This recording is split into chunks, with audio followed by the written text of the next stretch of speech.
Bonjour à tous, je suis Kevin Gall, ministère prophétique. Nous sommes le 5 août 2017, il est 19h50 et j'aimerais faire une vidéo inspirée du Saint-Esprit suite à la prière.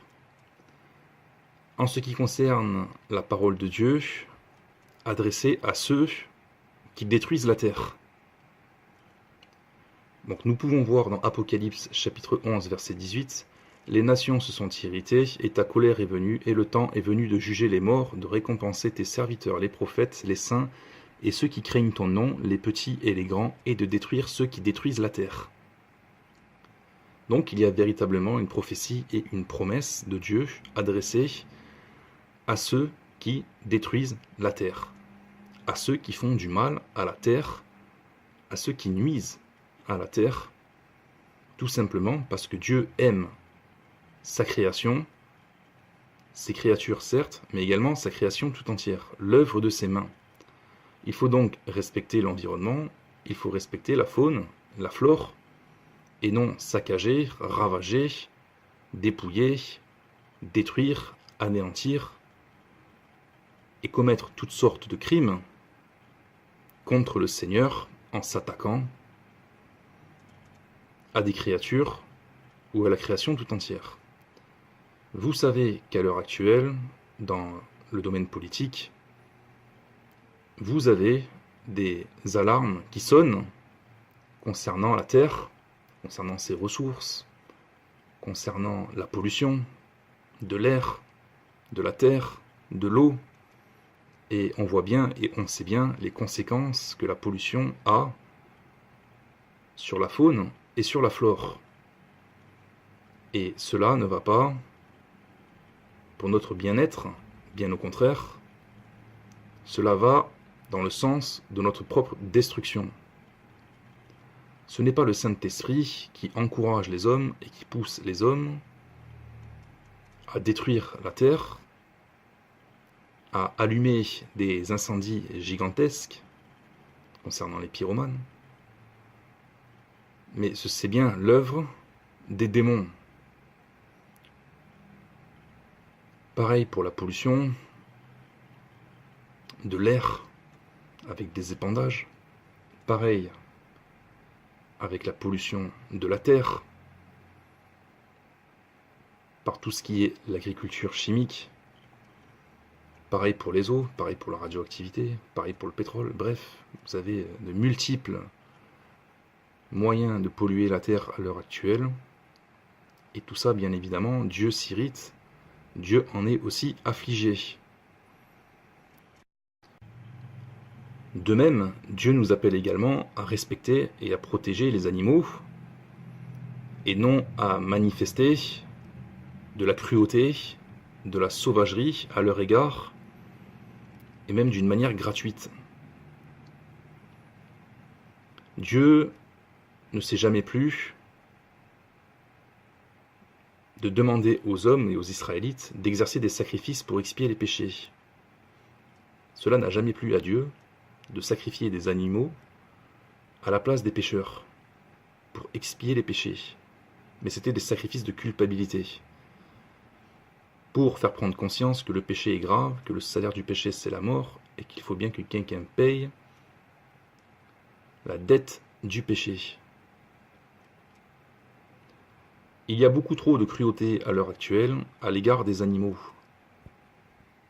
Et je fais cette vidéo pour confirmer ce que je dis, également parce que c'est écrit que Dieu n'aime pas la méchanceté, la cruauté, mais également parce que, pas plus tard que le 26 mai, j'ai été conduit par le Saint-Esprit, sans raison particulière, à écrire sur Facebook « Dieu n'a pas créé les animaux pour qu'on les enferme pour notre propre divertissement, et encore moins leur mise à mort sous nos applaudissements. » Donc je faisais référence ici au corrida, le fait qu'on laisse des taureaux dans des arènes, qu'on joue avec eux, qu'on les torture et qu'on finisse par les tuer.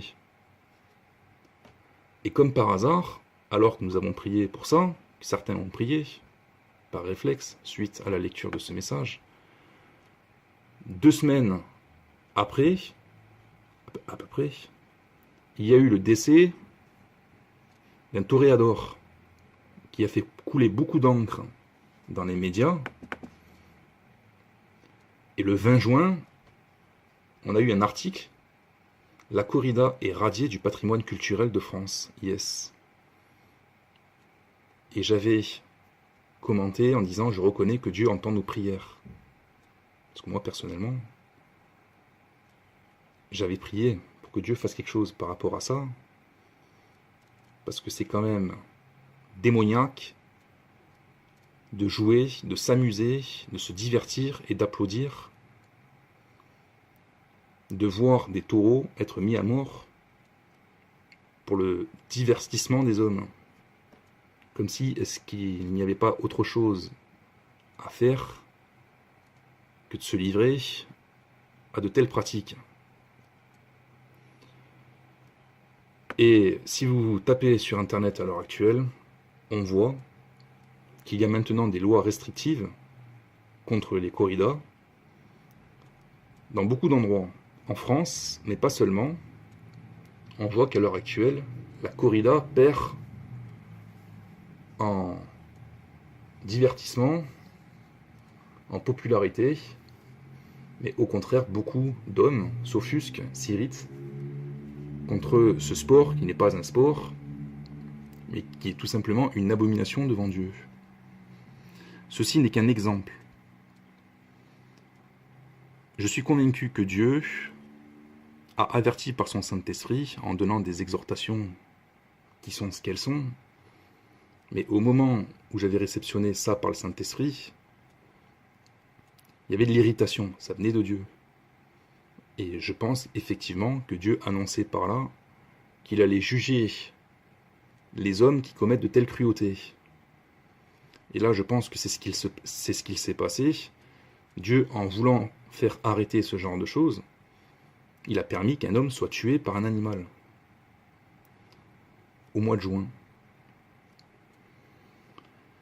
Et il est écrit également dans Apocalypse chapitre 6 que Dieu compte faire périr les hommes également par les bêtes sauvages.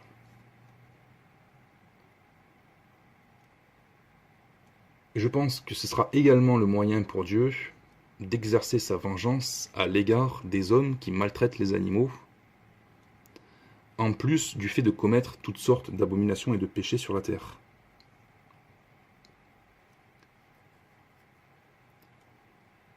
Il est important de respecter la nature, l'environnement, parce que c'est l'œuvre de Dieu.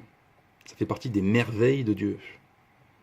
Comme il est important de respecter les créatures sur la terre, les animaux, parce que ça fait partie de l'œuvre de Dieu et des merveilles de Dieu également. Alors quelqu'un va me dire, est-ce que ça veut dire qu'on ne doit plus manger de viande? Alors, sur ce point, Paul nous a écrit qu'on pouvait manger de tout ce qui se trouve sur le marché. Et beaucoup de personnes ne mangent pas de viande parce qu'ils s'irritent, parce qu'ils s'offusquent contre la cruauté, l'abattage des animaux, du bétail. Et donc dès qu'ils voient de la viande dans leur assiette, ils refusent d'en manger. D'autres ne mangent pas de viande parce qu'ils n'aiment pas la viande. Et l'apôtre Paul a écrit à ce sujet dans Romains chapitre 14, verset 21, « Il est bien de ne pas manger de viande, de ne pas boire de vin et de s'abstenir de ce qui peut être pour ton frère une occasion de chute, de scandale ou de faiblesse. » Verset 22, « Cette foi que tu as, garde-la pour toi devant Dieu, heureux celui qui ne se condamne pas lui-même dans ce qu'il approuve. » L'apôtre Paul n'a pas fait une doctrine d'interdiction de manger de la viande, ni de boire du vin. Mais il a dit que ceux qui veulent s'abstenir de manger de la viande et qui veulent s'abstenir de boire du vin, il a dit que c'était bien, au verset 21. Mais qu'il ne fallait pas en faire une doctrine, mais que cette foi, cette œuvre de foi, il fallait la garder soi-même, devant Dieu. Donc, ceux qui ne mangent pas de viande, c'est bien, mais cette foi que vous avez, gardez-la pour vous, devant Dieu. Si vous voulez boycotter la cruauté vis-à-vis des animaux, l'abattage des animaux, la maltraitance des animaux à l'échelle planétaire, en vous abstenant de manger de viande, c'est bien, mais c'est pas une doctrine. Dieu n'a jamais interdit de manger de viande. Même si on sait que ce qui est interdit dans la Bible, ce sont les excès de manger et de boire. Et on sait scientifiquement, médicalement, que manger trop de viande, ça peut déclencher des maladies cardiovasculaires et autres. Donc, il faut de la sagesse en toute chose. Donc, simplement, en tant que chrétien, il faut veiller à respecter l'environnement, à ne pas être participant de ceux qui détruisent la terre, ni de ceux qui manifestent de la cruauté envers les animaux.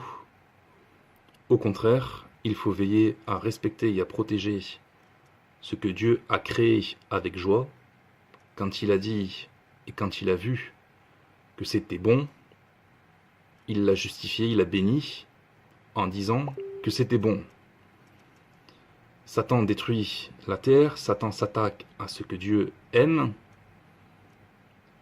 et il faut veiller à avoir le même cœur de Dieu, nous qui sommes des enfants de Dieu, à louer ce qui est louable et à condamner ce qui est condamnable. Je suis personnellement content que la corrida commence à prendre de sérieux coups, et j'espère que ça s'arrêtera complètement, non seulement en France, mais dans toutes les nations, pour la gloire de Dieu. Soyez bénis, au revoir.